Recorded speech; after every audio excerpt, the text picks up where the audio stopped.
Hello everyone, thanks for joining our webinar today. I'm Michelle, by my side is Ray. We will host the webinar together. Today we are going to review the Sino-US trade war, see how it has been affected the China pesticide industry, and what we should do about it. Yes, recent tension is on table about the relationship between China and the US. The trade war is by no means the end. Well, let's go through the previous trade war impacts on the China pesticide industry and take an outlook for the current situation. Firstly, let's review the Sino-US trade war in 2018 and 2019. Then, we'll check which Chinese pesticide products were affected by Sino-US trade war and the influences on crops and demands of pesticides. Based on the above, measures to overcome challenges in the industry have to be considered. In the end, under the Sino-US trade war, we'll talk about how the situation has developed in 2020. Thanks, Ray. Let's get to the first agenda. As what we knew, there were signs of the Sino-US trade war would happen. Frictions have been seen frequently in January 2018 through months' negotiation and consultations. The Sino-US trade war triggered on 6 July 2018. Disputes have been escalating. Both sides continue to impose tariffs on different layers of products. In September 2018, the U.S. imposed extra tariffs on US $200 billion of products imported from China, and China imposed 5% or 10% tariffs on US $60 billion worth US commodities as a response. Extra tariffs must bring extra costs to companies and somehow affect the global industry chain and supply chain. What do you think, Ray? Yes, let's just look into the situation of the agriculture industry during 2018 and 2019, affected by the extra tariffs. China's imports of agricultural products from the US fell to 16.23 billion in 2018, a year-on-year decrease of 32.7%. From January to November 2019, China's exports to the US fell 12.5% year-on-year. Imports from the US fell 23% year-on-year, and total trade with the US down 15% year-on-year.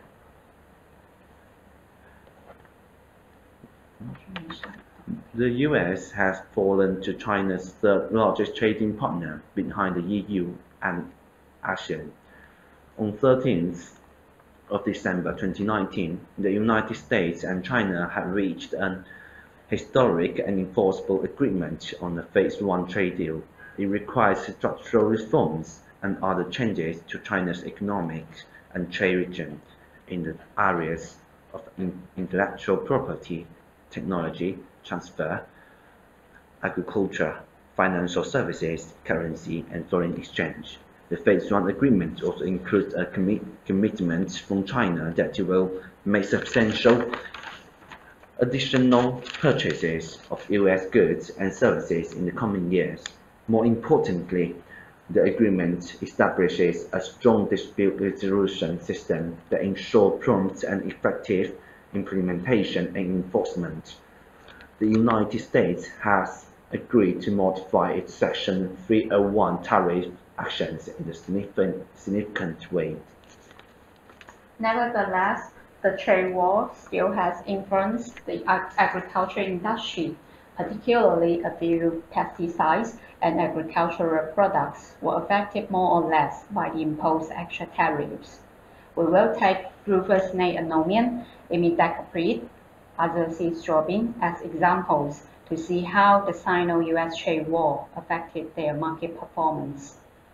For glufosinate, over half of the domestic glufosinate-ammonium output is exported and consumed in overseas countries. China exported glufosinate-ammonium to around 60 countries and regions. The US ranked top destination in export volume in 2019. Well, from the graph, China's glufosinate-ammonium Exports to the US met a year-on-year decline of more than 22% in 2019. Seen from the historical trend, until 2018, the export volume has been growing and has a tendency to continue to grow, but it is shown negative growth suddenly in 2019. For imidacloprid, China exports imidacloprid to 120 destinations. The US fell to the fourth in import volume, importing 9% of imidacloprid from China in 2019. During 2018 to 2019, China export imidacloprid to the US has also seen consecutive drops in volume. For Azoxystrobin, China exported Azoxystrobin to 100 destinations. The US ranked the top destination in export volume, accounting for 15% of the total in 2019. China's Azoxystrobin exported to the US met a year-on-year decline of 9.6% in 2019. Reason behind the decline of specific exports may be various and complicated, but here we only analyze a part of the reasons which are affected by the Sino-US trade war. The additional tariffs brought burden to exporters and importers. Yes, I can't agree more with you. To cope with the US imposed tariffs on bulk agricultural products from US is China's major countermeasure against the US provocation, and soybean should bear the brunt, which dominates the US agricultural products exported to China. Besides soybean, China imposed a 25% tariff on cotton, corn, sorghum, wheat, etc. from the US. As pesticides indispensable for crops planting, China's pesticide business is inevitably affected by the trade dispute. Levying 25% tariffs on soybean affects the soybean and pesticide markets. How? Let's see. To minimize the impact of less imports, China must increase soybean planting areas and output or find another soybean supplier. For the former, it indicates increasing pesticide demands and consumption. Let's look at the specific data. The soybean planting area is 9.33 million hectares in 2019, up by 10.09% year-on-year, from 8.41 million hectares in 2018, and its output is 18.1 million tons, up by 13.3% year-on-year. The trade war was obviously promoting the China agricultural structural reform, and with the soybean planting area extension, it will offer excellent opportunities for pesticide business, especially in the market of herbicide for soybeans. As NOA statistics shows, 1,412 pesticides, including 1,276 herbicides, have been registered as effective in disease, pest, weed control for soybean as of early June 2020. Chinese importers are willing to find alternative suppliers. On the adjacent continents, Brazil and Argentina would be a good choice. The trade war will push domestic importers turn to the Brazilian or Argentinian soybean growers, so this country would correspondingly increase local planting areas and pesticide consumption. China and South America are predicted to build a mutual benefit and interdependent relation as China needs soybean from South America and South America requires Chinese pesticide technical and formulations. Let's look at the actual change. According to Brazil, Brazilian soybean exports reached 49 million tons in January to May 2020, a 40% increase year-on-year. Among them, the proportion of soybean exported to China raised to 74%. Back to the US, its soybean exports to China declined under the conflict, causing a drop in planting area and demand for dicamba technical, although it is not covered by the US extra tariffs. China's dicamba industry will see fierce market competition due to the number of dicamba-resistant GM soybean and cotton varieties have been developed in recent years. The demand of dicamba must be certainly driven up by the emergence of new varieties. In this case, many producers expanded capacity as it is a minor herbicide with high profit margin. Even several production lines of some leading enterprises have been commissioned in 2017. If the Sino-US trade war depressed the market, high-speed capacity expansion would lead to cutthroat competition.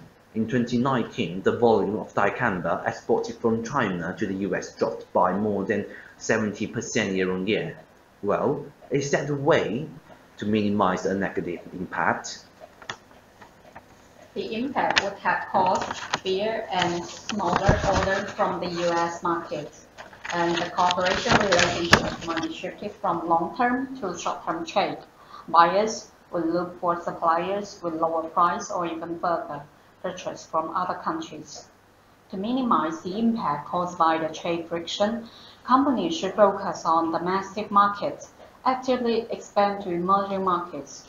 Both markets are enormous to each other. To maintain the cooperation, find means to improve the competitiveness and products added value will be solutions to get through this period. Keeping an eye on China-US impact data analysis will allow you to spot turning points earlier. Yes, even though the situation tempered with the signing of Phase 1 agreement, this trade war would be a seesaw battle, which will last long. We should keep our eyes on changes and being prepared. On the 15th of January, China and the US signed a Phase 1 trade agreement. Both parties will deepen their cooperation in agriculture. China will improve tariff quota administration for corn, wheat, and rice conforming to its promises to the World Trade Organization. The Phase 1 trade agreement is gradually implemented in January 2020. According to China Customs, China imported 17.79 million tons of soybean in the first quarter of 2020, an increase of 6.2% year-on-year. In the same period, China imported RMB 35.56 billion of agricultural products from the US, an increase of 1.1 times. Among them, the imported soybean was 7.81 million tons, an increase of 2.1 times, and the total value was RMB 21.88 billion, an increase of 2.1 times year-on-year. Statistics from the US Department of Agriculture shows that from April 10 to 16, China purchased 272,000 tons of US soybean. In the week from April 17 to 23, China purchased 618,000 tons of US soybean, the largest weekly purchase since early December last year. According to Reuters, on 13th April, Chinese state-owned importer purchased at least 300,000 tons of US soybean. Till now, some positive factors have emerged in the bilateral economics and trade, especially the recent imports from the US has shown good growth momentum. As China fulfills its commitments under the first phase of the Sino-US trade agreement, the amount of soybean it purchases from the US may return to the level before the trade friction. China is still implementing the contents of the agreement. For example, it is still purchasing some agricultural products from the US and removing some restrictions for foreign companies' entry into the Chinese financial market. The Phase 1 agreement is implementing inevitably. The second stage of economics and trade consultation will attract more attention. Yeah, that's right. The trade war will eventually subside, but it takes time to restore damaged trade relations. We expect both countries to implement favorable policies in the next stage. That's all for today. Thank you very much for your participation. For today's topic, we have published the corresponding report, Effect of the Sino-US Trade War on Chinese Pesticide Industry. If you would like to get a free sample, please leave a message at the checkbox or keep in touch with the account manager or email us through econtact@cmchemicals.com. We will get back to you. Please take care and stay well. Bye. Bye.